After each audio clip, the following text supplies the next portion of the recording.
This podcast is brought to you by Anchor. If you don't know by now, Anchor is the easiest way to record your podcast and get it out to your listeners.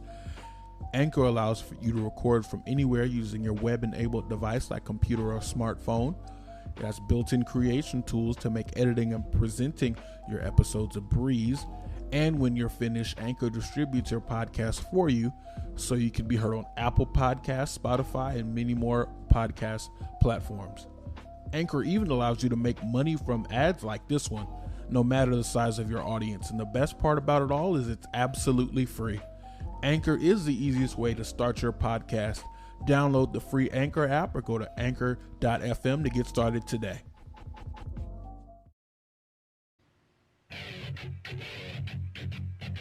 I told you so.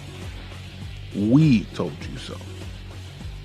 Mr. Fes Lo Dollars is the new golden turnbuckle champion, and that means he's on top as well as the Top Guy Management Group.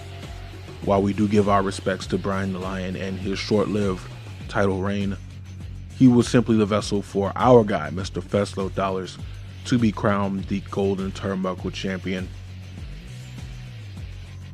He was a transitional champion. We do thank you for what he's done for this business. But like I said, we'll be putting you in the back of the line and at the bottom of the pile. What a week we've had.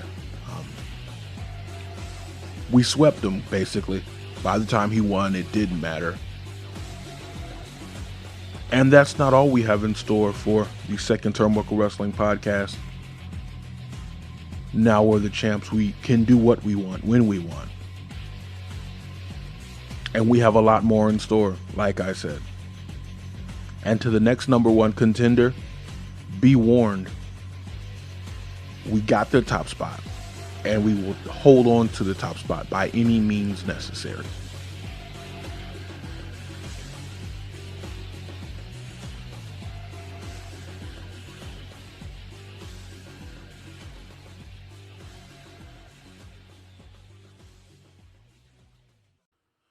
And welcome to this episode of the Second Turnbuckle Podcast, the most underrated wrestling podcast in all of professional wrestling podcasts. It is the top guy of Top Guy Management Group, Top Rope J. It's a good day to be me.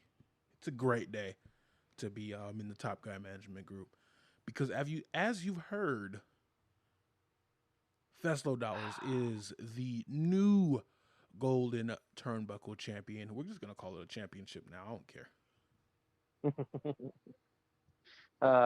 Yes, he is.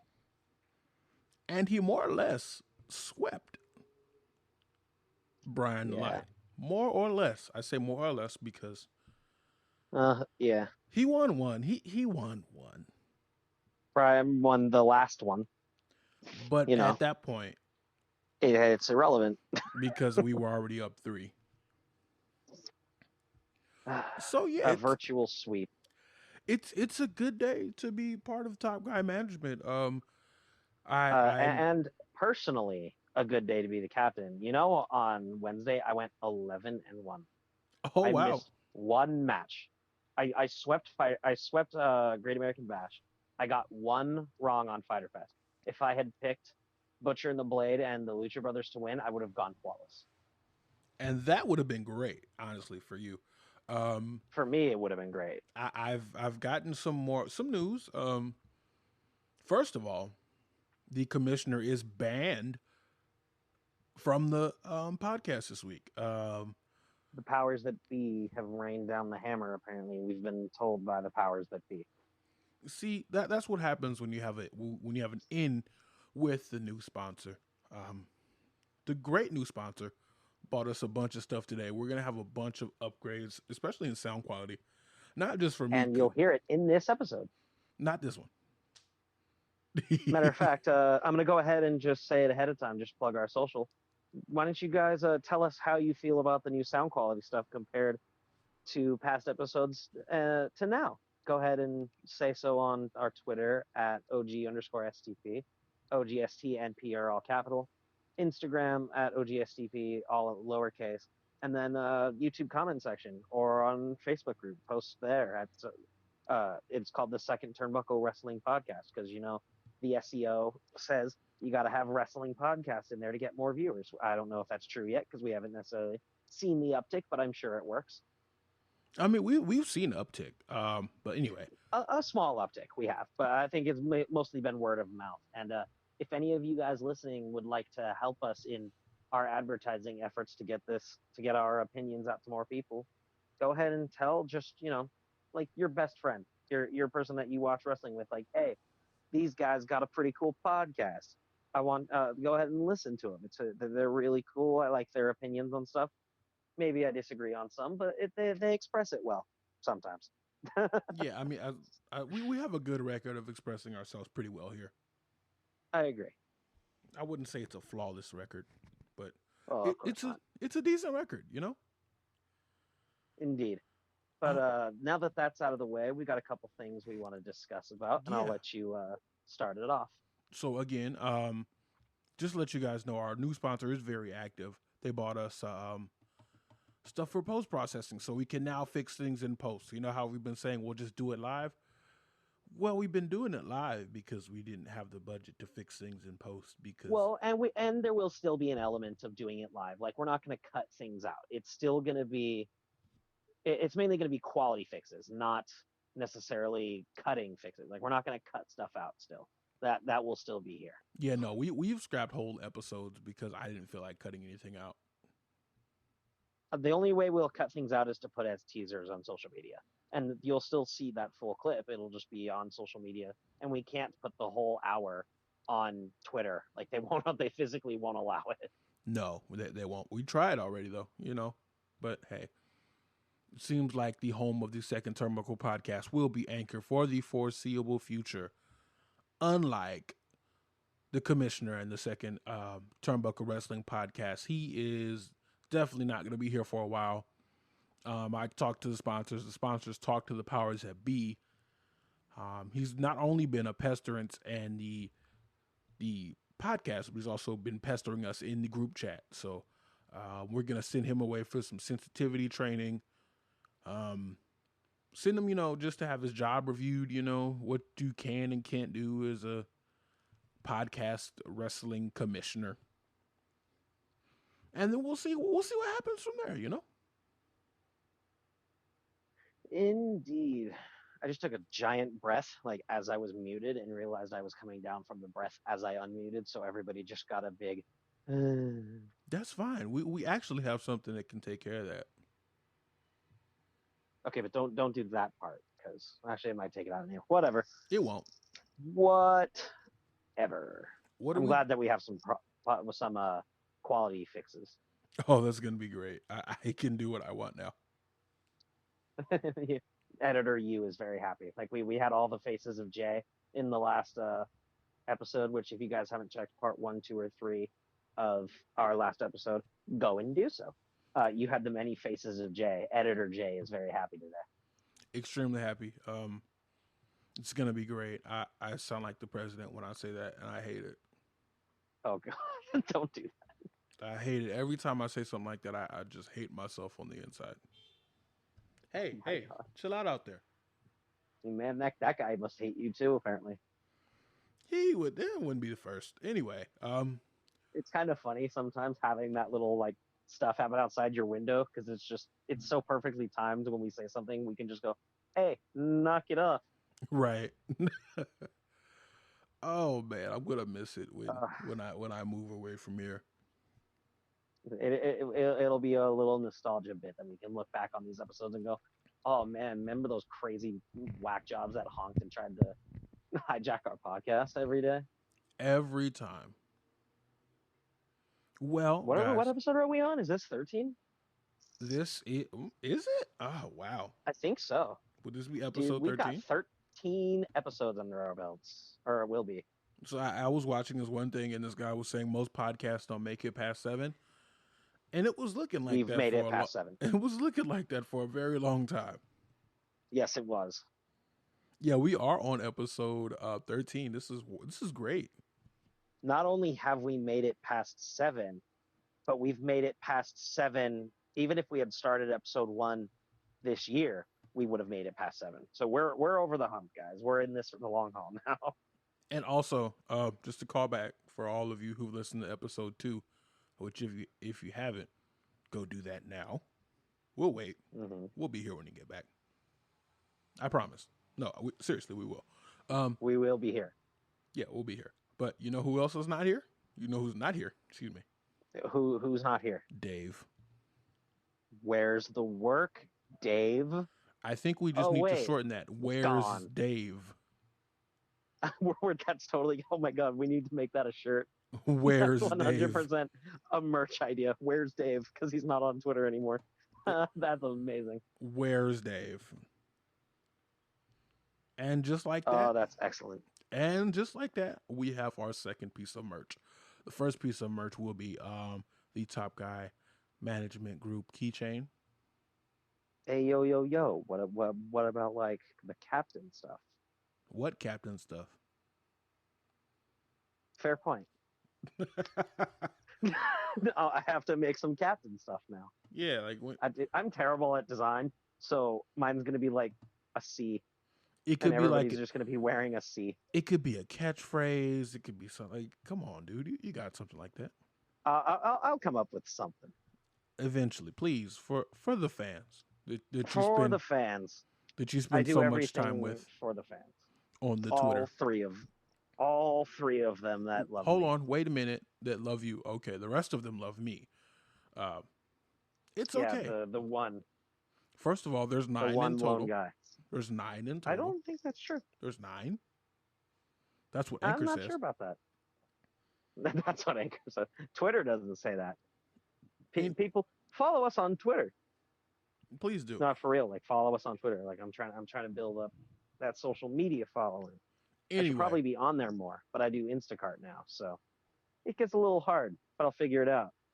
Anyway, before you talked about my lack of fans, I'll have you know that even ever since we went live with the fact that Fes Lo Dollars won his best of 5 series, we have seen an increase of applicants at the Top Guy Management Group increased by 75%. So 2. 75 would be 3, jackass. Or yeah, 3. Yeah, no, you're right. 3. All right. Rude. And you never guess who applied to join. I don't know if I want to know. Am I gonna like it? Probably not. You're not gonna like anything. Top Guy Management Group. You're not gonna like anything that comes from over here. I don't know why do you treat us so bad?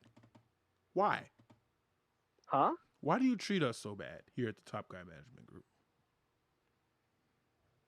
So we're gonna move right along. And, is it because we win? No. We'll deal with that later. Anyway, guys, the Great American Bash and Fyter Fest just went down. I don't necessarily know how to feel about it. I think night 1 and 2 felt more special, or night 1 of both shows felt more special. Excuse me. Yeah, and night 1 and 2 can't feel more special than. Right. And 2, I don't want to say felt rushed, but there wasn't quite the level of prestige that I felt in the first one. So, and maybe that's just my own experience watching it where I was watching at, but I don't know. The cards themselves, like night 1 of both cards felt much stronger. So let me say this to just off jump about like AEW versus WWE. I don't like the way WWE does things. What do you mean? So, for those of you who don't know, I went 1-1 both nights. And where I really kind of fell off was my WWE predictions. Like my AEW predictions were fantastic. I think I was only off by 1. Yes, you were. You lost 1 each from both shows. So did we. So did I. Actually, one of them, or no. Yeah, Fyter Fest, I got 1 wrong both nights. Yeah, so I NXT, I got one wrong one night and 0 the night 2.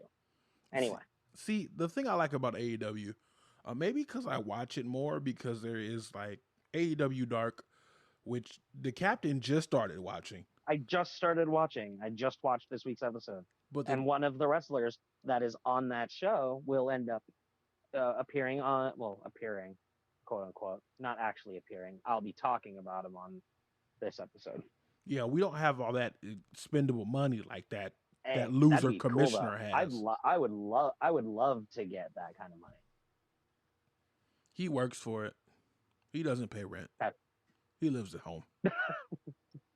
Hey, I mean, so you gotta do what you gotta do sometimes, I guess. I feel it, but if I had an extra $1,295, I'd have a special guest on my podcast too.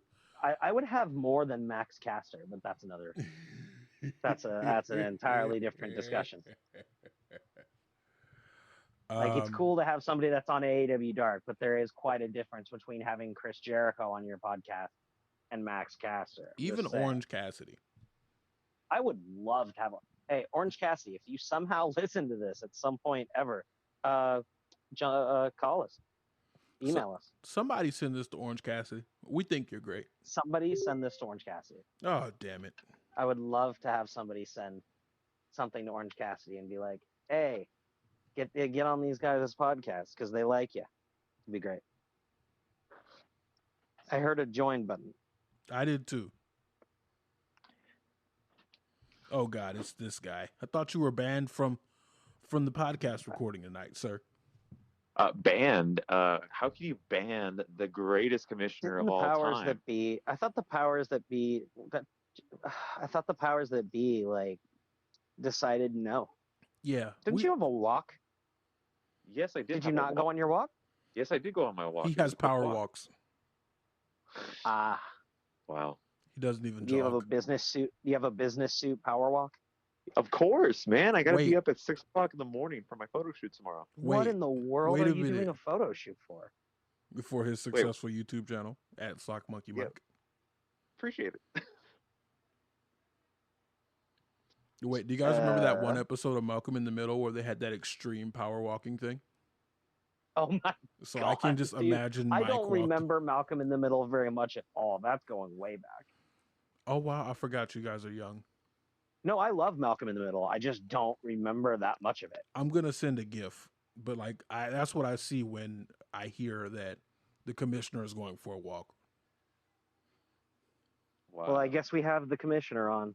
I don't know how. You don't know how? Yes, you were banned. I thought the powers that be blocked your join button. Wow. Can the powers that be even do that? They can. No, we have powers that be. We aren't the powers that be. Well, the powers that be should recognize a second chance. I suppose. You got to talk to the powers that be. Yeah, buddy. Anyway, do you know what we were right in the middle of NXT and Fyter Fest. How did you do on night 2? Night 2, according to standings, even though my standings don't count. Well, because you didn't start with night 1, because you were doing commissioner duties. Oh yeah, that's right. It's kind of hard to jump in night 2. Apparently, anyway, according to a certain captain out there, I went 5-1. I think you went 5-1 on Fyter Fest, or no, I think you went 5-1 on Fyter Fest because you picked Orange Cassidy, and I think you went 4 or 3-2 on Great American Bash. I can't remember exactly, but you did much better. You've broken your Brandon Cutler Peter Avalon streak because you've actually won a match now. You've won before Brandon Cutler and Peter Avalon. Give this young man a hand. Young man. Can I do? Well done. Yeah. That's for you, buddy. You earned it. Man, you make me sound like a 5-year-old kid that earns a cookie after not misbehaving. Hey, if it's those white sugar cookies with those sprinkles that everybody else hates, man, I love those. I'll take it. Wait, the ones with the frosting on top? Yeah, dude, people hate those. I love those.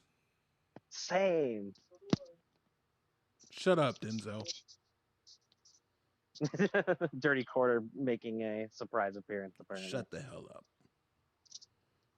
You can't even join, Mister. I'm busy Wow. with work.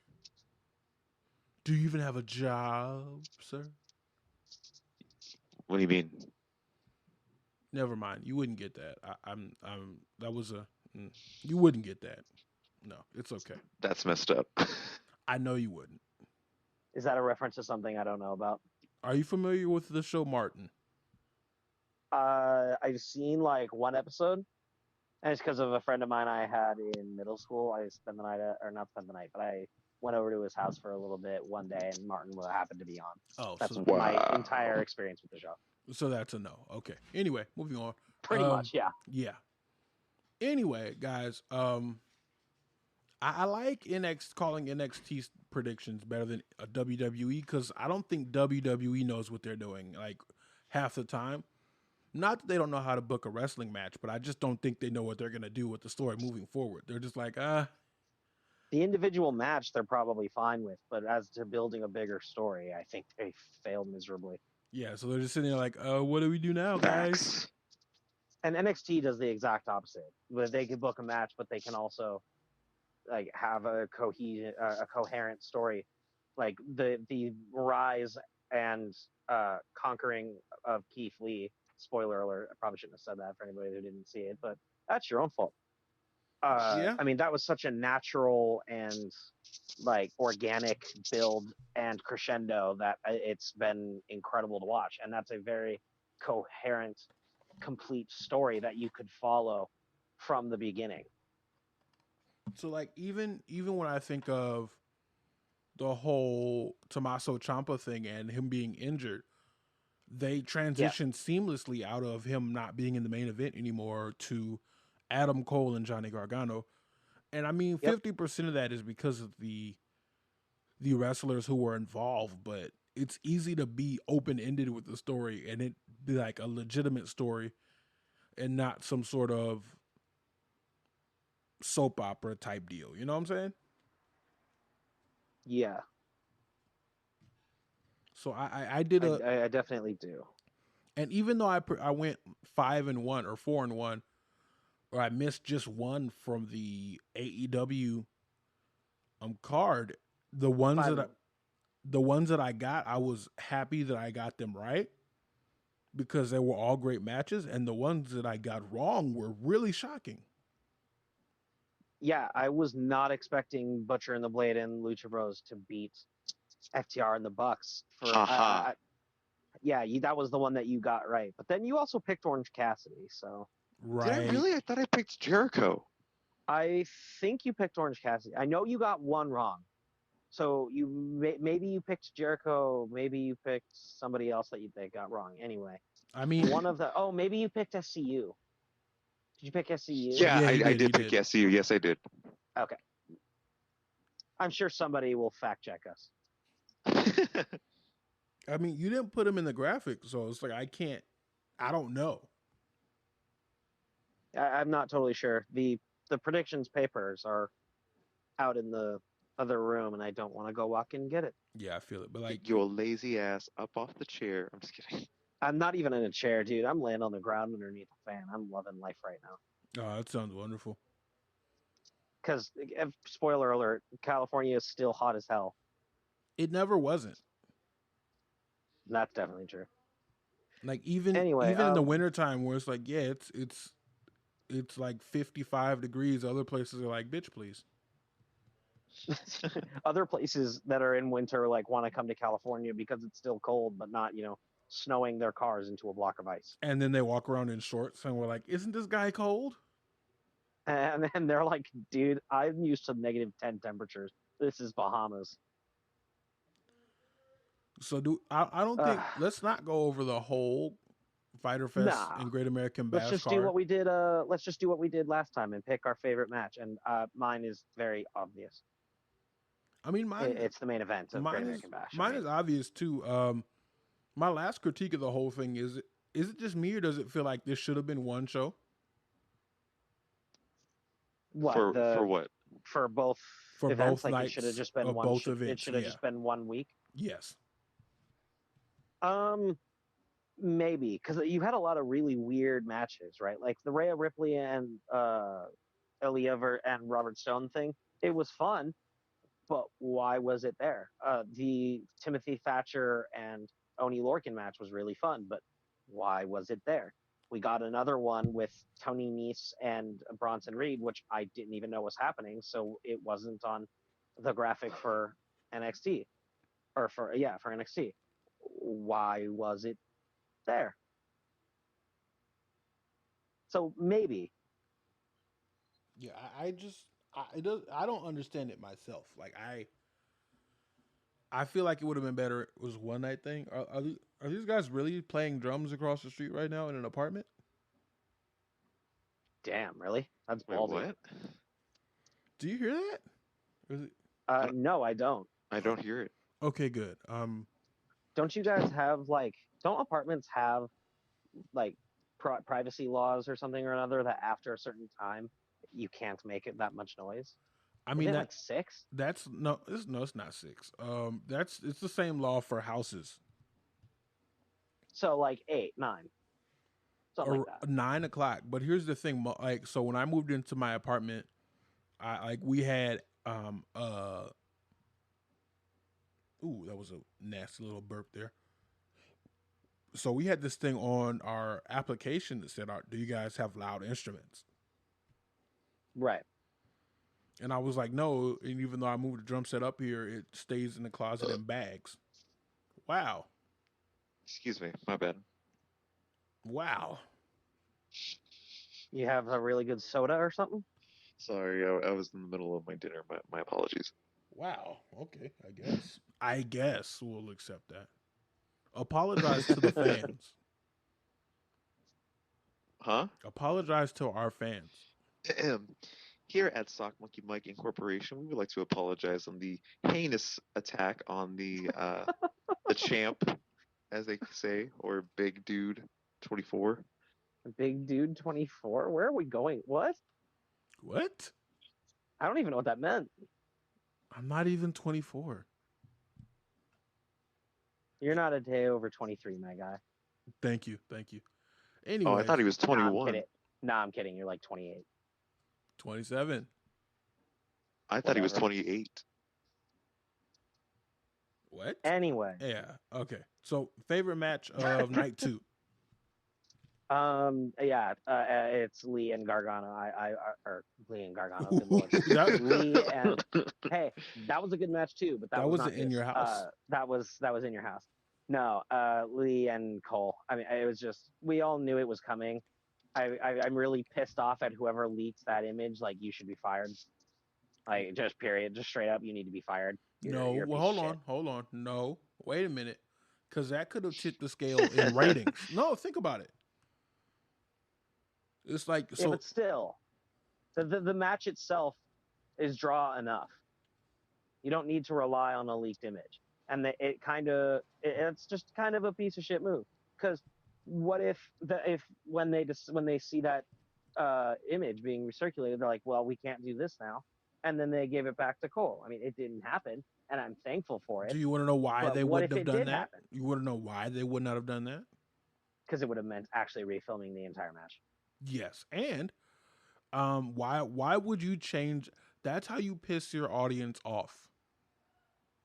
Well, but then it wouldn't have necessarily been NXT's fault. They would have been painted into a corner. But yeah, I know. I get where you're going. So it's leaked. Okay. Here's the thing. Yeah. You could tell me the ending of a match. I'm still gonna watch a match. Okay. Because I do know it's already predetermined, so that doesn't necessarily bother me. However, I still want to see the performance the athletes put on.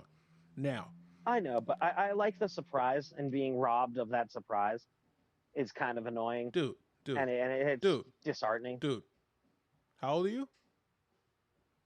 23. Get over it. Anyway, wow. Get out of here. My point That's how I enjoy wrestling. My point is this: do the endings necessarily shock me? Most of the time, no. because I watch so much wrestling that it's like, okay, I can see it. I can see it from here. Like, I can. There's a point in the match where I'm just like, okay, I can see where this is going. Right. Unless we have a instance like the Lucha Bros and Butcher and the Blade, because I could have swore that one of the Butcher and the Blade was going to take the pin. That's what I thought. Right. Agreed. So that I'm like, oh, okay, this is interesting. Where are they going to go from here? Like I would have thought that FTR would have turned on the Bucks after that. Like you guys aren't as good, as great as you thought you were. Yada yada yada, blah blah blah. But that didn't happen. Right. I'm okay with it not happening. They should push that back for a while. I don't think they need to give us what we want immediately. I'm totally okay with them holding off on that. But anyway, so let's say, damn it, I can hear it. These damn drums. Is it on my end or no? No, it's the drums over here, and the drummer is not even that great. So it's like I kind of want to go over there and take him to task, and charge him for a lesson. But I'm not gonna do that. That's funny. But so like you change the ending of the match, right? And then people turn away from what they were watching on AEW to watch your show, and you don't deliver on what they want to see. People would not watch that show again. Not when you have competition on. So it's like, okay, you guys teased us over here and you didn't give us what we want, versus these guys that consistently give us what we want. Right. And then social media would have been like, the McMahons have infiltrated NXT and now we have to watch AEW or Impact instead of watching NXT, and it would have been bad for everybody. Right. I honestly think that whoever leaked the picture, it was one of those that big guy from the next big tag team is going to hit the main roster and nobody's going to do anything with. But yeah, just like the last big tag team, the Authors of Pain, or Viking Raiders that haven't really done a whole ton either. Oh, let's go back to the original one, the Ascension. Yeah, that's a crime. A crime. But anyway, I think he might have been told to leak that picture by someone in the back. To draw interest. Yeah. That makes sense. I mean, yeah, that's one of those like conspiracy theory type things that I don't necessarily get behind, but I'll give that it's plausible. And then I think, let's say maybe Vince got mad at it. And then the other guy in NXT decided he wanted to try to get brownie points with the boss. And he was like, we don't run a sloppy ship here. But, like, all is fair in war, right? This is true. No one's going to be like, you cheated. Who gives a fuck? I mean, it's, yeah. But, yeah. Bless you. Bless you. Thank you. Thank you. That's my my opinion on that. Do you have a opinion on your favorite match from the night, or is it the same?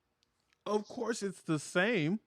Of course, it is. Come on. I feel like I put all you guys on Keith Lee way back in the day. You did, because I had never heard of him before, and you said go look up this guy. He has a finisher called the Spirit Bomb, and I was like, oh, I'm in. Yeah, so I feel like we've come full circle. I've put you on to some of the best shit ever. And now he's the first dual champion down at NXT. Yeah, and so very deserved. I saw a lot of it's so weird. A lot of unnecessary and really strange critiques. And people were like, Adam Cole shouldn't have lost yet. Adam Cole was the best champion. And I was like, what do you mean? Like, this is how wrestling works. You get somebody with a natural build, and you get them with the right timing and in the right circumstances to be champion, and you make them champion. Like that's how wrestling works. You can't just have one guy on Twitter that I got into it with on my personal account. Yeah. Like, wait. Did you see it? I think I saw it. It was either your personal account or the podcast account. And he said, he says, their own people are only cheering. Let me put my nerd voice on. Yeah, go ahead. People are only cheering him because Triple H told them to. Yeah, that was the most idiotic thing I've ever heard. But before that, where earlier in the conversation, oh no, what was I gonna say? I forgot.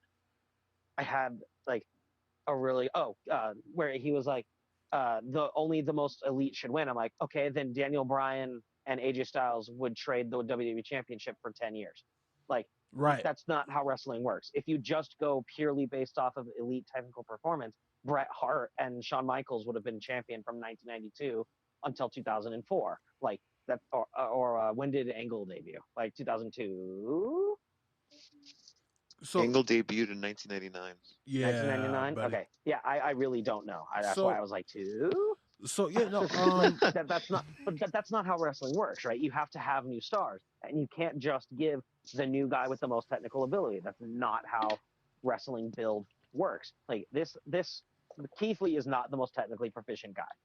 Obviously, he's not the most elite guy. He's not, in my opinion, he's not the best wrestler in NXT. I will concede that that's probably Adam Cole, but there is a time and a place where Adam Cole eventually has to lose. There has to be a natural progression.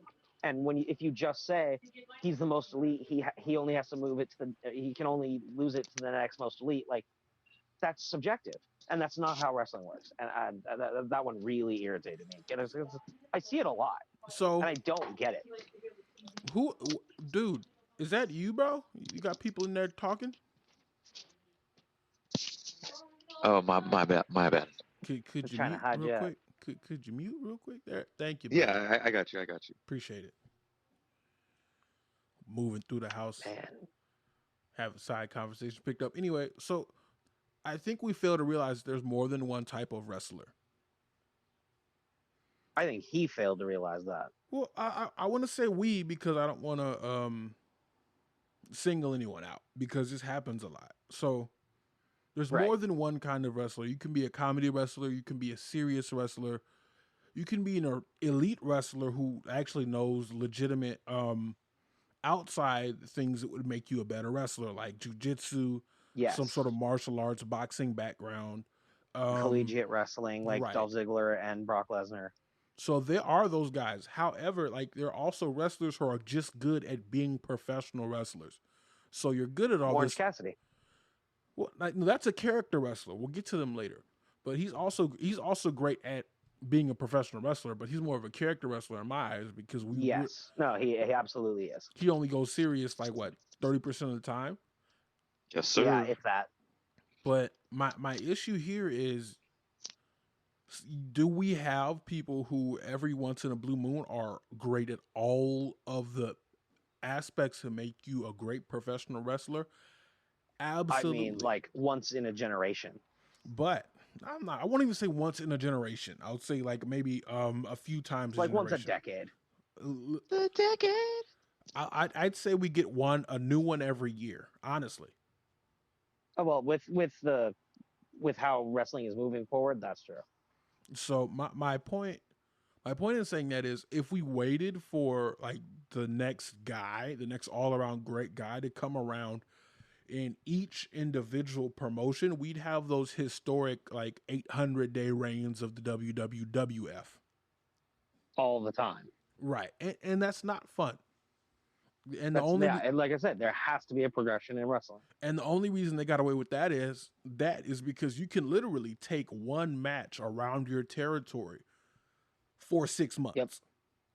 Yes. And there was no TV deal, so nobody saw Bruno Sammartino every week. They saw him every, 2-3 months. Right. If that. And they're every like, 6 months. He's still champion. Like, this guy's still champion. Cool. How long has he been holding it? Man, that's awesome. I hope he keeps it. I hope he keeps it for a long time. You can have these 7-year-long reigns. Because I only see the person every 4 months, right? Yeah. Now we see them every week, every day sometimes. Right. So let's say I were to see Bruno Sammartino 4 times a year for 7 years, right? Yeah. I've only seen Bruno Sammartino as champion about 28 times. Right. So if let's break that down to modern times. If we have a weekly episodic television televised wrestling show. And you have you have Dark and you have Dynamite, but then like in WWE you have Main Event, you have Raw and SmackDown. Yeah. If they sometimes go to NXT, you have NXT. So you can see somebody that in 28 times, you can see them in like 4 weeks. Let's not say a week. So let's stick with the model of just once a week. 28 well, then that's times. what, half a year? No, that's less than half a year. So you see them 4 times a month. So it's about 7 months. Well, yeah. Half a year is 26 weeks. About so 7 months. Yeah, it's a little over half a week or half a year. So that's only a 6-month title reign. And how long was Kofi Kingston's title reign? Like 5 months? Yeah, something like that. Hold on, let me ask the quarter. Yeah, so my point dirty ass quarter. We're not doing that today, buddy. 180 days. 100. What the hell is that in months? About 6, like 5.5. What was the question? 5.5. How long was Kofi's reign? That's like 6 months. Yeah, so about 6 months. Yeah, because Kofi, and if I could say something quick about Kofi's reign really quick, I think it was very, it was great when he won it, but the reign itself, I don't think. We'll get to that. We got you. Okay. We'll get Sorry. to that. Yeah. Okay. So sorry, I feel controversial if I say my opinion about that. No. Hey, if there's any place to do it, it's a podcast. You can actually like explain. But yeah, we'll get to it. Okay, thank you. So you take a 7-year title reign, only seeing that person once every 4 months, and reduce that to 6 months of TV. Yeah, you're gonna get sick. Eventually you're gonna get sick of it, unless that person is so incredibly good. Like, I don't know that I would want to see like Michael Nakazawa as champion for 6 months. I really doubt it. So let's bring this back to something that we hated, that we said we hated, and we say we hate now, but this guy wants to see it. He's probably just a programmed WWE guy, but I would like sort of akin it to back in, I want to say 2010, 2011, 2009, when the top belt went back and forth between John Cena and Randy Orton.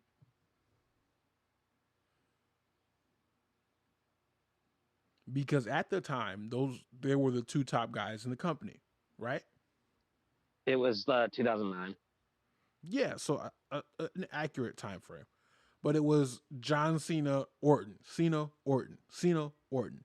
And people hated that. So why would you want it to be the same way with Adam Cole? Like, who's going to take on Adam Cole and be a convincing foil to what he's trying to do?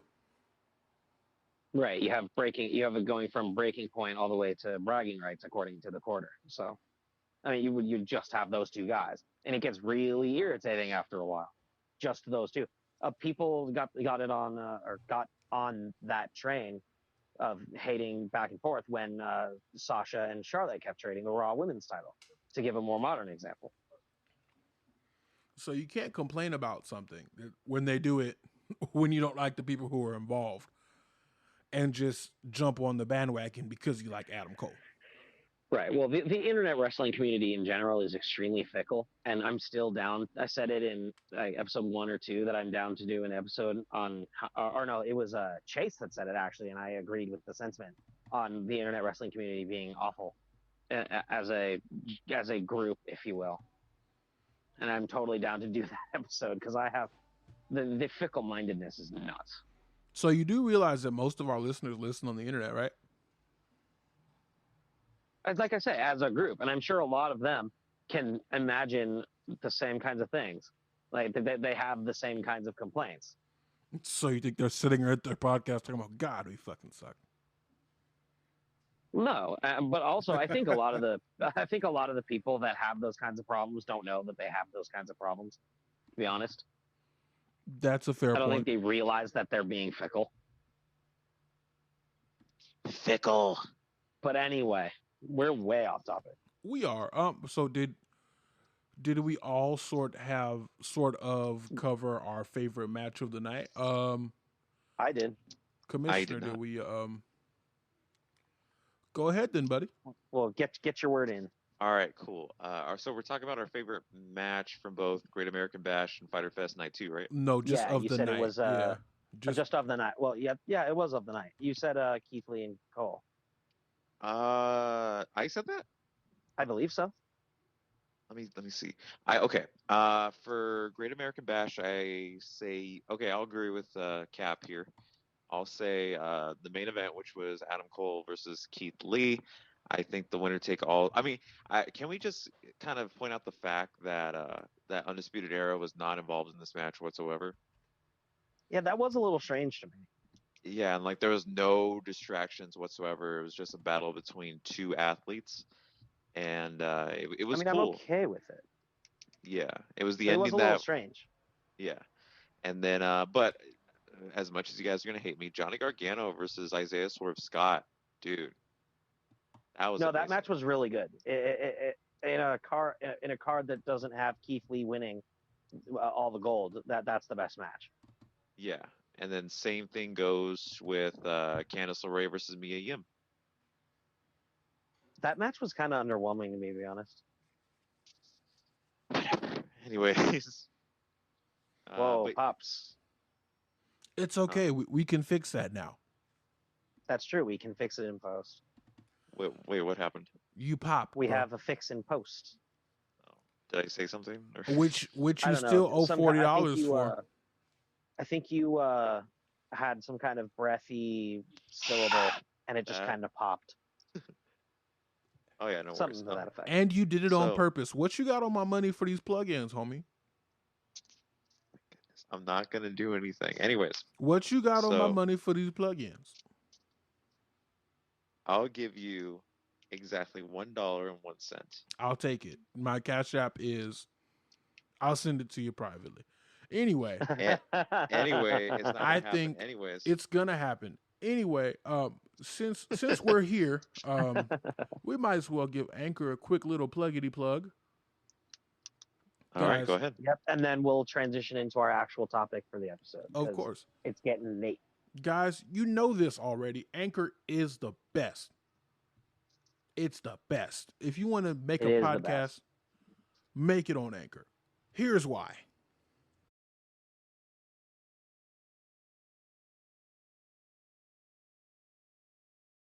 All right, and we're back. Anchor is great. Anchor is continuing to be great to us, and we thank them so much for this platform for which we do what we do.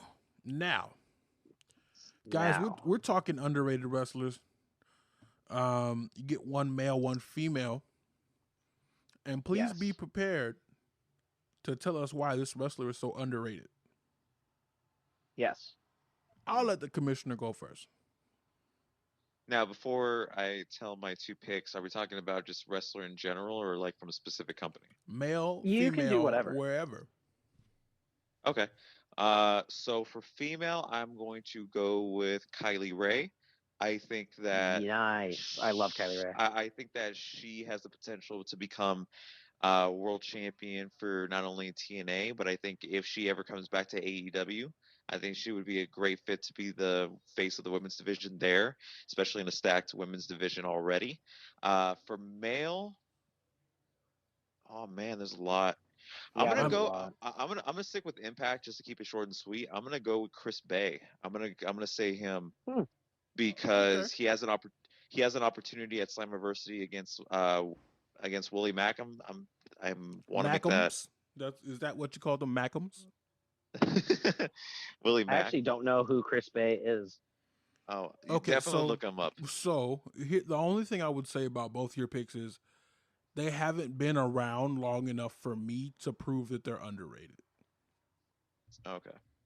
So it's like, I mean, I wouldn't necessarily consider length of time because one of mine is even newer, I think, than those two. Maybe I'm not totally sure, but But- I don't know that length of time necessarily dictates underrated. here's why I say it does, because it used to be, there used to be a time where most of the card would suck. Most of the card was garbage. Let's go with like the New Age. Most of that card was terrible at the time. They might have like left and did something else and became great, but most of that card was terrible at that time.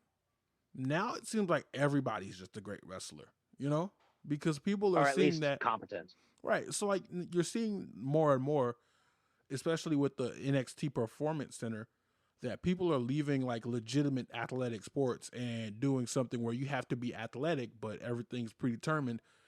And you really learn how to do things well there.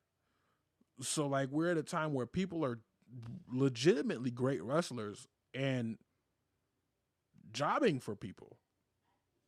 Not that there's anything wrong with jobbing. Sorry, Commissioner. Right. But Oh, okay. but yeah, like we have a lot of genuinely great wrestlers, and it's like, okay, who's underrated? And you bring up Chris Bay, and Chris Bay is great, but it's like, is he underrated, or has he not just been in the sport long enough?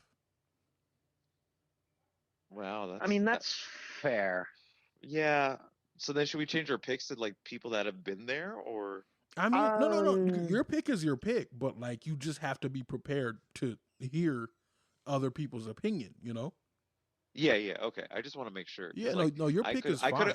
I could have said someone like Mark Andrews, who really we don't even see on NXT UK anymore because NXT UK is not a thing anymore with everything going Yeah, on. it's not a thing. But there's a lot of people, man. But I say Chris Bay is because I've been a huge fan of his recently. He did an interview over at another podcast. It's called Dropkick Podcast, and it's a very cool one too. I'm not trying to plug anybody or anything. Yeah, don't plug anybody but, else. But yeah. So, but I saw the interview with them, and then even Malcolm was talking about him quite some time ago. So I looked into that, and he reminds me, if I'm going to be honest, his style of wrestling reminds me a lot of Isaiah Swerve Scott when he, competed in the Indies, and I think honestly, dude, he potentially has what it takes to really take professional wrestling by storm, and yeah, so. No, I mean, good pitch. Yeah, I know. I agree with that, but I feel like it underrated comes with time. You know what I'm saying? So I'll give you a good example of an underrated wrestler. EC3. Not my pick. No, even Not at all. No, not my pick. This isn't my pick, but like they're in like the sort of the same class and category. A good example I could think of just off the top of my head is Jay Lethal. Okay. I wouldn't necessarily say underrated. Why not? A lot of people give Jay Lethal very high praise. There's very few people that I see that don't say, or that say Jay Lethal's not a great wrestler, or don't say that Jay Lethal is a great wrestler. There's not a whole ton of evidence as regards to this guy's like Jay Lethal is an unseen athlete. I think there is kind of we should kind of say what constitutes underrated. I don't think Jay Lethal counts as underrated because people like Jay Lethal. Like a lot of people have seen Jay Lethal since mid 2000s, and a lot of people hold him in very high praise. I think it's hard to say somebody's underrated while a lot of people simultaneously say here's the he thing. is one of the best wrestlers that Ring of Honor's ever seen. So here's the thing. There's a difference between giving someone high praise and high visibility and treating them like they're the best wrestler that Ring of Honor's ever seen. Well, he's had, 3 Ring of Honor title reigns, and one of them is the longest title reign that's not named Samoa Joe. But still, like that's true. I would, even Impact treated him very well as champion. A champion of what, though? Wasn't he Impact champion? He was an X Division champion. X Division. That's true. Okay, well, like AJ Styles made his thing in X Division.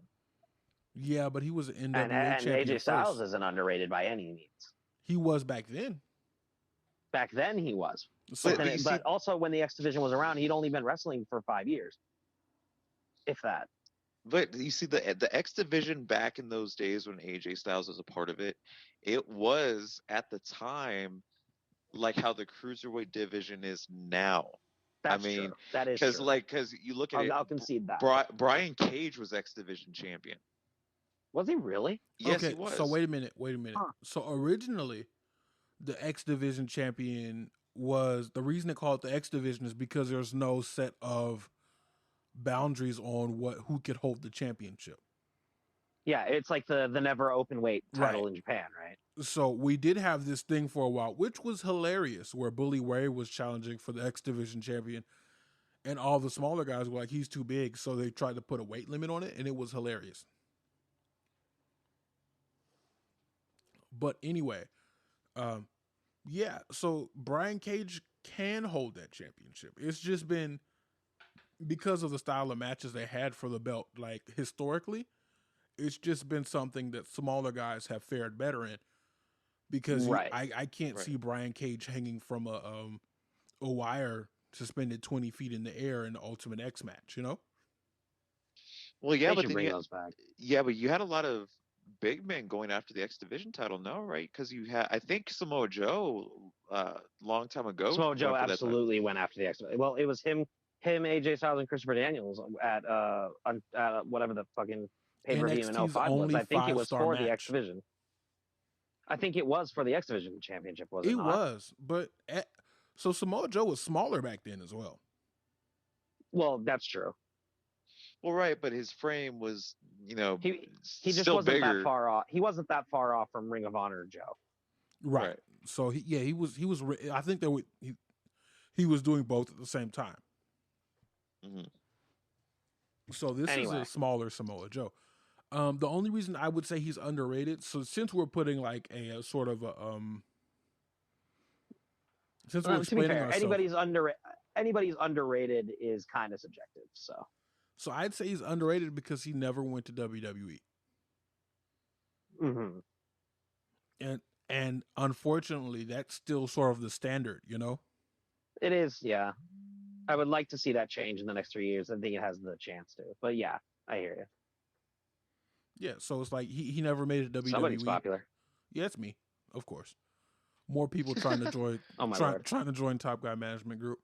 We're gonna freeze that. I highly doubt that. No, it is. That's probably your wife or something. No, she's right here. She doesn't need to text me. We're in the same room. But anyway. Oh, okay. Yeah. That's the standard right now. You know, you go to Japan, that's cool and all, but everybody wants to win the WWE Championship at WrestleMania. And you'd be lying if you told me that's something you didn't want to do. That's true. Even well, Kenny maybe Omega, not Yoshitatsu. Well, he had his chance, but even Kenny Omega at the back of his mind, if someone said, hey, do you want to win the WWE Championship at WrestleMania? He'd probably be like, it's kind of hard to say no. Yeah, you know? That's a pretty big, very few people can say that they've won that belt at Mania. There are people who have defended it successfully, but actually winning it at Mania I think it's a smaller list. Yeah, no, it's a very small list. Because John Cena was WWE Championship for like a good 12 years there. At Mania season. Or at least it felt like it.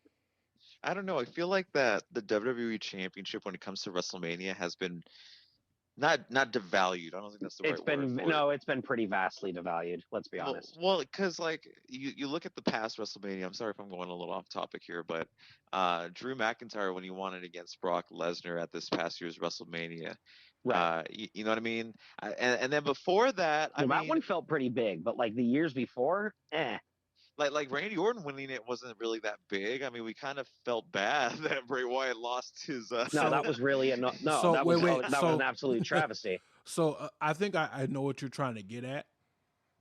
Because if you think about the year before last, the WWE Championship match, or was that the Universal Championship? One of them was first. Sure. No, that was the Universal Championship. So the Universal Championship, because it was Brock and Goldberg. No, it wasn't Brock and Goldberg. It was Brock and Seth Rollins.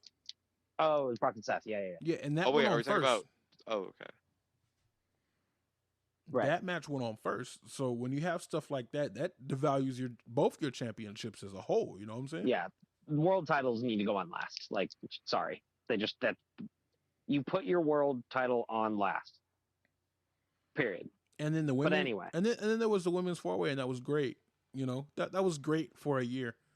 And then before that, we had like Roman Reigns versus Undertaker as like the closing of the show. That just doesn't feel like it should be. In a post streak loss Undertaker world, then yeah, you don't put Undertaker on last. Now, if he would have beat If it's Brock, an Undertaker retirement match, then and it's being billed as that, then you absolutely put it on last. yeah. So if Undertaker would have beat Brock and lost the streak to Roman Reigns, which God, I wish they would have done, then that's the Yes. match you put on last. Absolutely. But yeah. But anyway, once again, we are off. So that wasn't my Jay Lethal was not my most underrated wrestler because he is pretty great. Yes. Your underrated wrestler is Shelton Benjamin. Yes, I agree. That's a very good pick. I agree. And he's been underrated his whole career. Let me tell you why. When I started watching Raw, I think one of my first matches was Triple H versus Shelton Benjamin, non-title. And they had like a series of 3 great matches in that year span. And like when you can't just go from wrestling Triple H and winning on a couple of occasions clean back down to the mid card. I feel like they sort of just missed the opportunity to push him to the moon, which they could have done. I mean, the only time he felt like really relevant, or at least what people give him a lot of accolade for, if you will, is when he was Team Angle. And even then, he was not the main part of that story. Team Angle. Right. So, I mean, but he did a lot of great work in that time. And Shelton Benjamin has been U.S. champion and IC champion, right? Tag team champion as well. So he was U.S. and then tag team champions with what's his name? Charlie Haas. Charlie Haas. Yeah. So you take Benjamin from beating Triple H to putting him with his on-air mama. Yeah, exactly. With the Intercontinental Championship. I feel like he went to Japan. He put on about 30. He would have been huge. No, he was in Japan. Shelton X Benjamin. I mean, if he went there at the right time. He went there at the right time. So he had great matches in Japan. He put on about 30 pounds of muscle and came back looking like everything Vince McMahon would have wanted. Oh, so he pulled John Moxley. Basically. If you will. More like a Drew McIntyre, actually. Yeah, Drew. So that beast of a man. Yes.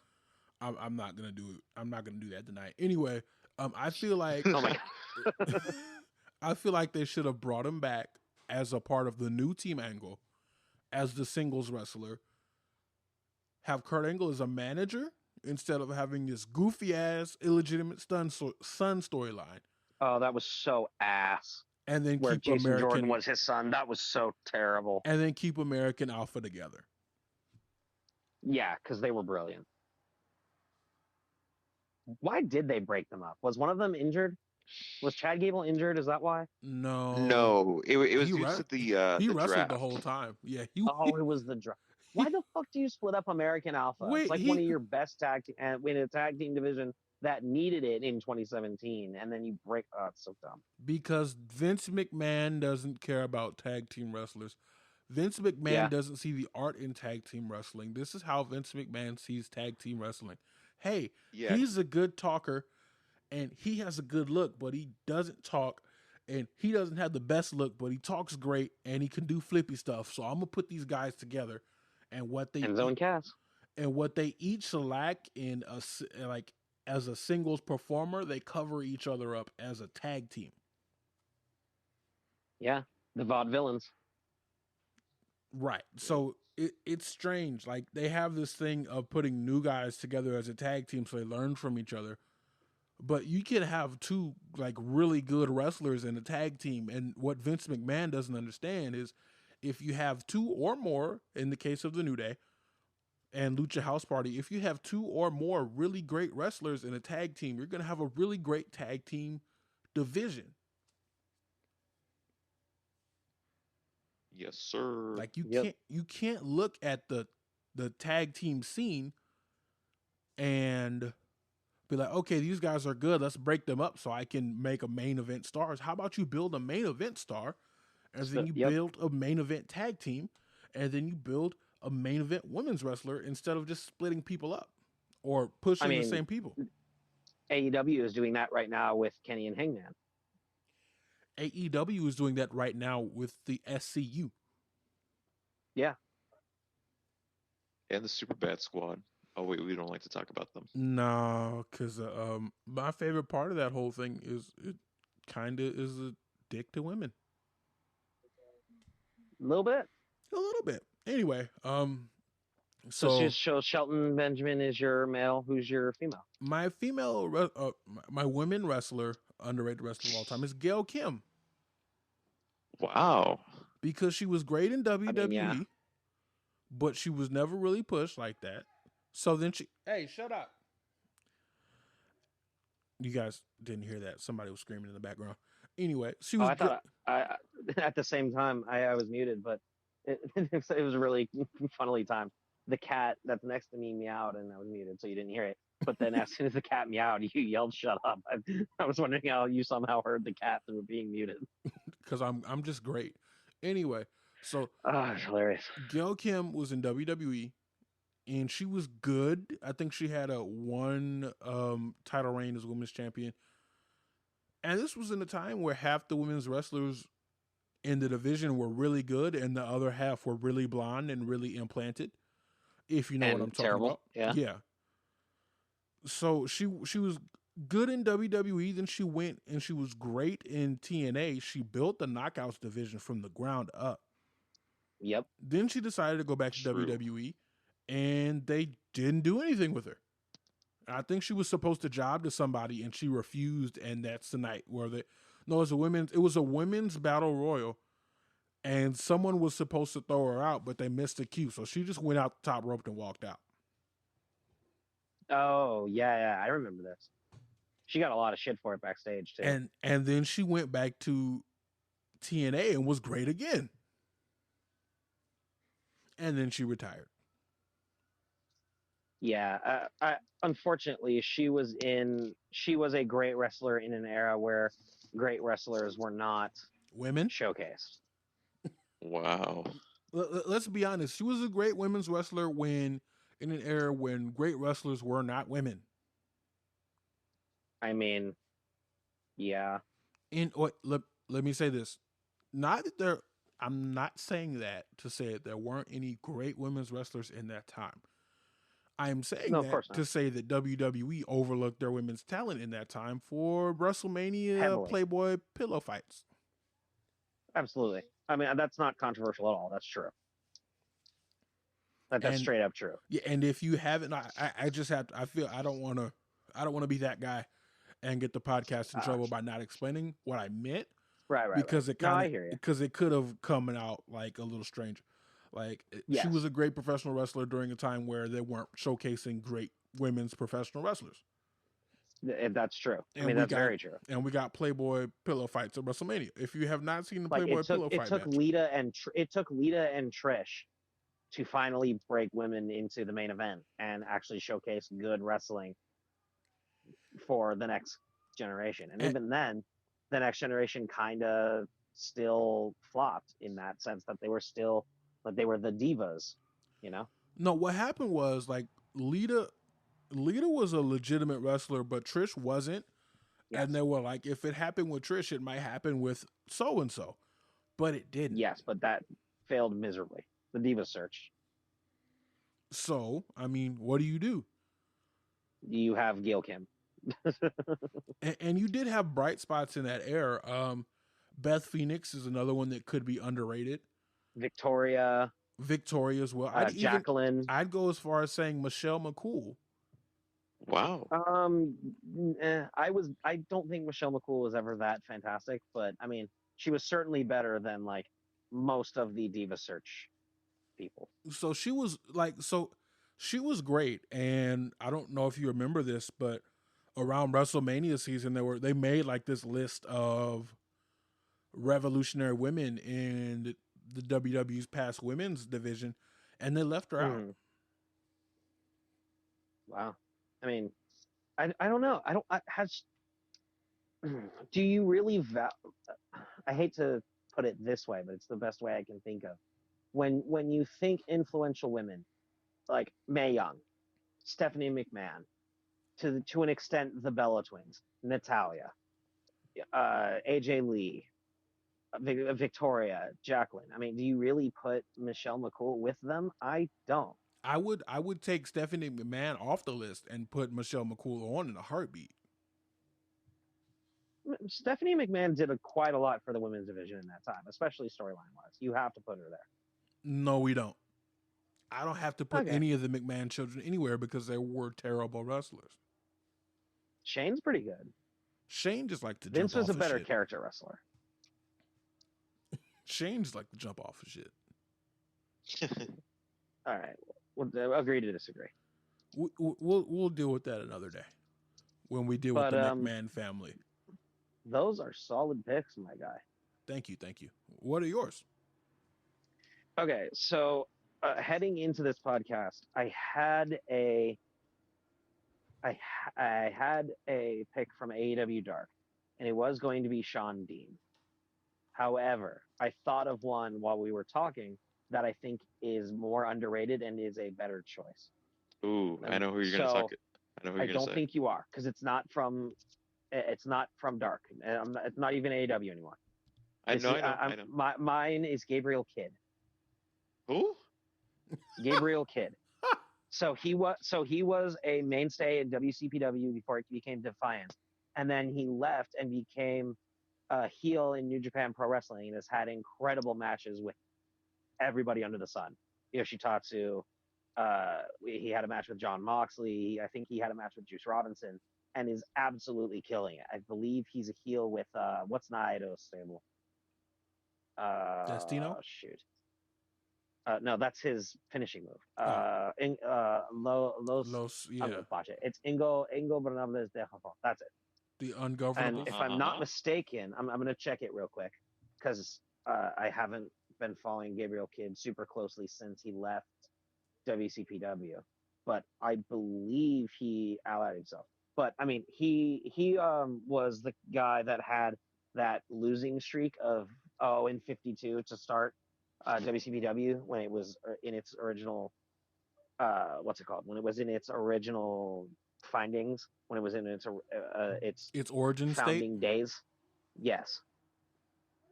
I'm still trying to find it. Still trying to find if he ever did go. But he's only 22. He's only 22. He went to the New Japan Dojo, and he's in the New Japan Cup this year actually. Nice. They're calling him a young lion. The last time they called somebody a young lion, he turned out to be what's his face? The champion. Okada. Oh, never mind. So he turned out to be Okada, right? Yeah, it was Okada. Was the last young lion. So New Japan is already giving him a lot of praise. And I was watching him in WCPW and saying, this guy is solid. Don't they call their whole young division the Young Lions? Do they? Yeah, they do. Well, maybe. They wrestle in black trunks. I'm not totally positive. Like I think the Young Lions are the people coming out of the dojo. dojo. You know what? You're right. Because when Kenny first debuted, he was called a young lion, and he was nowhere near the level that Kenny is now. So no, you're right. The only reason I thought of that is because I guess when you come over from the States and you're a big thing, they give you like a young lion as sort of I heard it in WWE. Like Mark Henry said he was basically Yokozuna's guy, right? Yes, he was. So like at the end of his match, he'd be waiting Gorilla with water and a towel and stuff like that. So the same thing happens in New Japan, and I think the funniest give you a younger guy. The funniest use of the younger guy was John Moxley in his post-match interviews. Yes. Oh my God, they gave him what's his name? That was so hilarious. Oh no, I don't remember his name, but he had a really deep voice. I don't either. Oh, but it was so funny. Oh my God, yeah, you're right. Oh, that's hilarious. But yeah, okay, the whole young lion gimmick. Let me get through mine because I have 5 more minutes, and then I'll let you tell your story. Okay. But my female, really quick. Do you know the name Leva Bates? Yes, she's a librarian. Yes, the librarian. Yes, that's right. She was also Blue Pants in NXT. Yes, I remember Blue Pants. Yes, Blue Pants. she is my pick. She's very technically solid. She's always been an incredible character worker, especially like up to the likes of, I would say, Orange Cassidy, because I think Orange Cassidy is probably the best character wrestler in AEW. And I think if you're gonna see a woman character wrestler, it's either Britt Baker or Leva Bates. Yes, agreed, fam. Yeah, I can see that. She Yeah, hasn't done much wrestling. those are mine. That's all I have to say. Go ahead and tell your story if you wish. Oh no, I'm just going to say like the Young Lions. Their whole gimmick is they're not allowed to show any character. Right. Really. They're literally just there to be a comedy piece or a training piece. Not a comedy piece. Like no character at all. They just have to impress people with, and like they can't even do flashy moves because they haven't been taught them yet. They're really just there to wow people with fundamentals. And so, like, all the New Japan wrestlers are fundamentally sound. Yes. So that's really what their whole thing is. And then the more popular they become, they start to like join stables and do comedy stuff. That's why when whoever John Moxley's Young Lion was able to work with him on like his post-match interviews, people were like, wow, that's different. Because like just, you know, as historically they weren't allowed that. So that's really how that's the Young Lions thing. Yeah. Okay. So I found his last name was Shota, but I'm trying to find the guy that Moxley was with. Shota Umino, one of those. Not really sure. That was the guy that was given to John Moxley, if you will. Basically. God, he's so fun. You're supposed to be feeding me lines. Come on, get up. As the dude collapses. Right, he was passed out. He's like, get up. Come on. All his matches were great. Yes. Just talk about John Moxley real quick. Ending the episode, I would suggest, which I'm about to watch right now on my smart television, my 50-inch smart television. The top guy. Ooh. The top guy. What was Jericho's television called? The Jeritron, the Top Guyatron? Yes. The Jeritron. Oh my god. The Top Guyatron 5000. You mean the Brokatron? The what? The Guyatron. The Brokatron 2000. Sir, do you not even try to contribute to the podcast? You said you were overdrawn. That's right. My apologies. Yeah. All right. Buddy. Anyway, guys, my favorite John Moxley match of last year happened in New Japan. I think you guys should watch it if you haven't seen it already. It was John Moxley versus Tomohiro Ishii. Oh, excellent match! I loved that match. I have to watch that match. If you absolutely should. It was a G1 Climax match. I think it was the first night. Yeah. Or the second night, one or the other, and it was very well done. And then, I mean, if you can find it, if I'll find it, I'll post a link to it. I heard the Wrestle Talk guys talked about this a whole lot when it happened. Tomohiro Ishii versus Keith Lee. They said it was match of the year. All right. Well, gentlemen, I have to leave in about a couple minutes, so let's wrap this up, shall we? You have to take the quarter to work because he can't drive or take a lift or get on the bus? Well, see, the thing we have is I take him during the week, and at the end of the week, he buys me In-N-Out. That's a pretty good deal. And a beer? Indeed. No, because I'm driving. God, I wish. No. He buys you a pack for later. I think you should add that in. Listen, if you are part of the Top Guy Management Group, I definitely have that worked out for you. But you don't want to be over here. You are not. You are not about to try. You are not about to try to proselytize me to join TGMG. I said what I said, and because you're turning me down, you are officially a mark. Anyway, oh my guys, God. Thank you for listening. This has been the Second Turnbuckle Podcast. We have already plugged our social medias, but just in case you didn't catch it the first time, Captain, do your thing. Our social media pages, the ones that are most active, are Twitter and Instagram. Twitter is @OG_STP. All the letters are capitalized.